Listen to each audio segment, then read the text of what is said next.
Hey, Shalom Israel. First, when they start by giving all honor, praise, and glory to Yahawah, bahasham, yahawashi, bahasham, raka, quadash, double honors into the elders, apostles, and bishops of GMS Great Millstone, who helped me sharpen my iron in His truth. Shalom to you hopeful like brothers out there. My name is Yeshaya. I'm coming at y'all through the spirit and power of Yahawah, bahasham, yahawashi, bahasham, raka, quadash. This is the true name of the Most High Yahawah.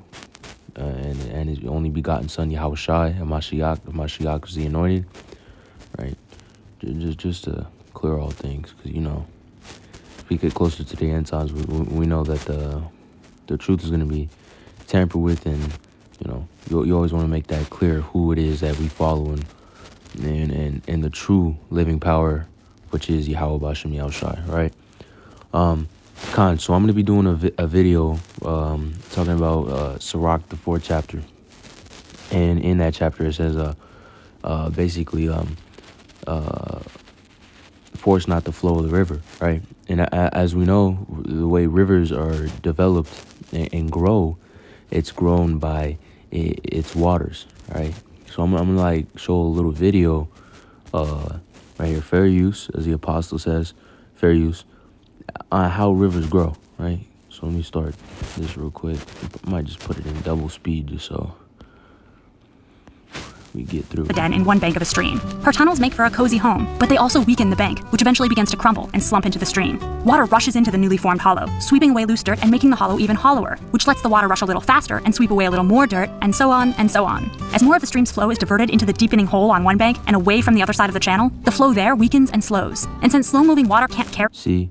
So forcing not the flow of the river expands. And away from the other side of the channel, right? The flow there weakens and slows. And since slow-moving water can't carry the sand-sized particles that fast-moving water can, the dirt drops to the bottom and builds up to make the water there even shallower and slower, and then keeps accumulating until it becomes new land on the inside bank. Meanwhile, the fast-moving water near the outside bank sweeps out of the curve with enough momentum to carry it across the channel and slam it into the other side, where it starts to carve another curve, and then another, and then another, and then another. The wider the stream, the longer it takes the slingshotting current to reach the other side, and the greater the downstream distance to the next curve. In fact, measurements of meandering streams all over the world reveal a strikingly regular pattern. The length of one S-shaped meander tends to be about 6 times the width of the channel. So the point is, right, if you force the flow of the river, right, you can dry out your river, right? If you force the flow of this truth, you may very likely, stumble upon hard times, right? Because ultimately, we understand that we are a body in Yahawah, bahasham, Yahawashi, and that body is made of many members, right? And of these many members, the scriptures do say a man's goings are of the Lord. And also, you've been called from the womb, right? So we understand that this is a predestined matter, right? And in this truth, you should strive for greatness of always, right? This is not a video saying you're not this, so you don't have to, Being diligent is a discernment that's been given to all of the hopeful like brothers, right? Beginning from elder apostle Tar on down. He's the one that gave that. This is not a matter of okay, so that's not my position, so I'm not going to do it, right? But let me continue. Let me read this, right? And it says in 1 Corinthians, the 12th chapter, the Apostle Paul says in the 13th verse, "For by one Spirit we are all baptized into one body." That Spirit is Yahawah, the raka, quadash. Whether we be by Jews or Gentiles, whether we be bond or free, and whether it been all made to drink into one Spirit. For the body is not one member, but many members. That was the point I wanted to get, right? But the body is not one member, but many members, right? So inside of the body, and that's referring to, this truth, and inside this truth, but like, how do I put it? Salakia. But like, this truth of ours, how the apostles say this truth of ours, the work that comes with it, being inside of the knowledge of Yahawah, bahasham, Yahawashi, right? This truth of ours, right? Being inside of that body, how you got the elders, you got the apostles, and they learned from one West, right? All the way back from the 1960s, right? When the awakening began, right? And now all the way to current day, 2024, right? And now me, an individual who's not even 20 years old, is able to understand, and take heed to the Lord of bahasham yahawashi, right? And that's a part of the body, and I add to the body in the way that I do. I may not be a part of the GMS camp, but I understand that it's still a part of the body of the camp subsequently, just at the lowest rank, trying to build up to a higher rank, right? And this is not about being in a camp, and it's not about being that. It's about being in the truth and following the gift that the Lord set upon the elders and apostles of GMS Great Millstone of sound, full doctrine, right? It's a matter of what is right and what is wrong. And blatantly, GMS Great Millstone has sound doctrine, the right doctrine, the right breakdowns, the right names, the Lashawan Quadash, they have that, right? And it's being taught, on down, right? So being a part of that body is a very important thing, right? But you don't want to rush not the flow of the river, because we know that we just saw, on a more what's the word for it? I'm just gonna call it a visual thing. I'm not getting good words right now. But we kind of visually saw like a similarity between like how rivers are developed, right? It's developed by a flow. That flow has just been set up naturally, right? And going into this flow, I want to show you, brothers, a scripture I was reading earlier today, right? And it says in Sirach, the 14th chapter and 11th verse, wisdom exalteth her children, and she layeth hold of them that seek her. He that loveth her loveth life, and they seek to enjoy her while she be filled with joy. He that holdeth her fast shall inherit glory. Whosoever she entereth, the Lord will bless, right? So wisdom is a great thing, right? This is the flow.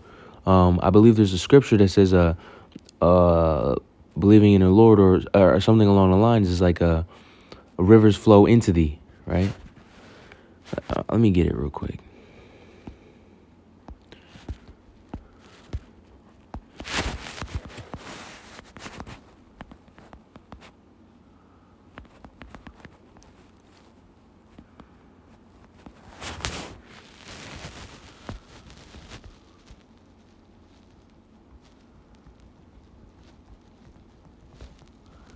No.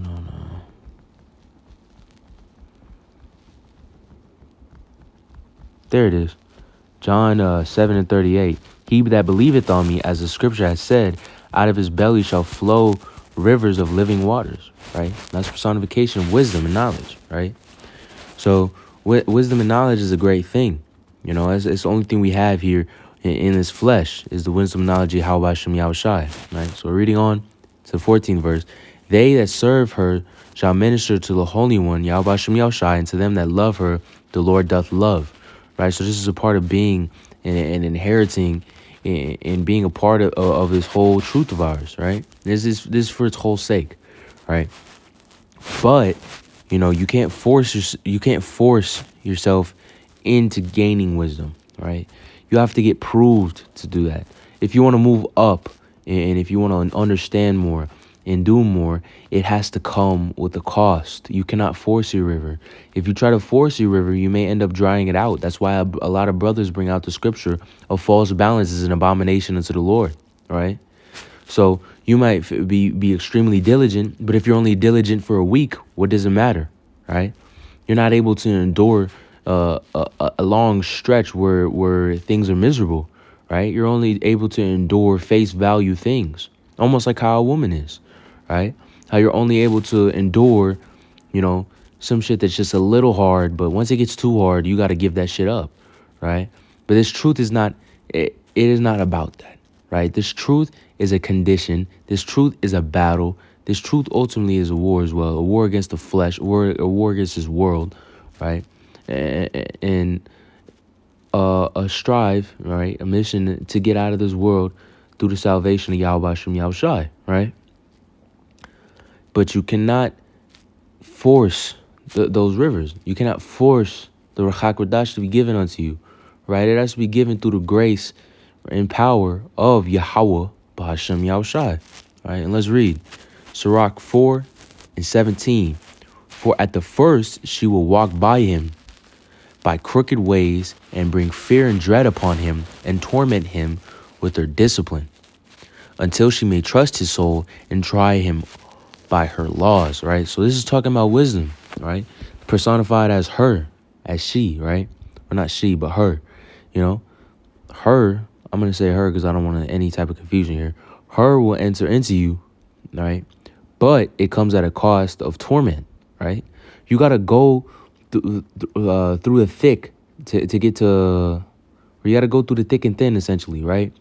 You got to go through the hard things, and also within that, you know, eventually you're going to be able to get to the other side, right? Then she will return the straight ways unto him and comfort him and show her secrets. Those secrets is the true whole truth of yahawah Shem Yahawashi, that oil, right? I remember when I first came into the truth, it was very simple. I was a very simple-minded person. You know, I didn't know the scriptures. I didn't know Lashwan Quadash. All I did was wear the t-shirt fringes and thought I had something with my long feminine hair and, you know, all my fucking wicked thoughts that I'd never reproved because I didn't even know myself, right? And then, you know, through power of Yahawah Shem Yahawashi, you know, I met a brother and he showed me showed me GMS, and from there, you know, I went through hell for like about a smooth 7 to 8 months. It was hell after hell after hell after hell after hell after hell. I can't personify this enough for you brothers, but it was just straight hell for a long time. And then after that, you know, those periods, I came out a much more knowledgeable person in this truth of ours, right? A much more wise person, you know. I got my battle scars. I got scorned, right? And wisdom has came unto me, you know, through that. And now I'm starting to learn the last one, quadash, you know. And now I'm starting to learn, you know, certain history points. Now I'm starting to fear the Lord more, having more faith, having more discipline, right? But that comes at a cost. You cannot have that for free, right? You cannot force that. The flow of the river, you cannot force that, right? Right? And then she will return straight ways unto him and comfort him and show her secrets. But if he go wrong, she will forsake him and give him over to his own ruin, right? And that's the thing about this truth. If you bug out, you're going to dry up the river. You're going to have no understanding. You're going to have nothing. You're going to be left dead and waste, right? Observe the opportunity and beware of evil, and be not ashamed when it concerneth thy soul, right? So we're always going to be vexed in this body. You know, we're always going to be vexed living in this life. That is a thing that is going to happen. All right. So that's why we got to balance ourselves. That's why we got to understand what we're capable of and achieve. Right. And achieve not in this world, but achieve in the spirit. You know, do you fear the Lord enough? Do you have more faith? Do you have more do you have strength and discipline? Bottom line is no, I don't, you know. Even the Apostle Paul said, "Oh, I wretched man," you know, being in this flesh, we're fucking wicked. I'll be the first to say I'm wicked, man. I'll be the first to say I need reproof, man. Right? But at the end of the day, that's the condition of the battle. That's the flesh that we're in, right? You can't stop yourself from having dreams. You know, we might have dumbass thoughts here and there, but guess what? That's the fucking flesh. That's why we are wretched. That's why we need the Lord Yahawah Shem Yahawashi.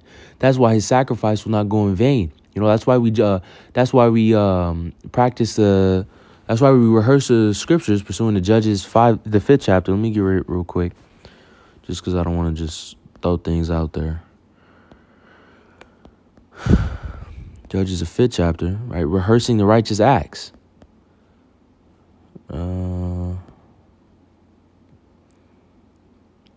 Is it Judges 5th chapter? Yeah. They that deliver the noise of the archers there, they shall rehearse the righteous acts of the Lord Yahawah Shem Yahawashi, the Lord Yahawah, even the righteous acts towards the inhabitants of the village. All right, so rehearsing the righteous acts, right? Bottom line is, we all serve a position in this body, and you cannot force yourself to be in a higher position. If you were supposed to be an apostle, you would have been born earlier in that generation and you would have been an apostle, right? The Lord doesn't make mistakes. The Lord is perfect in all ways, right? You're in the position that you need to be in, personalized to you, right? Because I believe even in this same chapter, I think it might speak about thorns. How everyone has a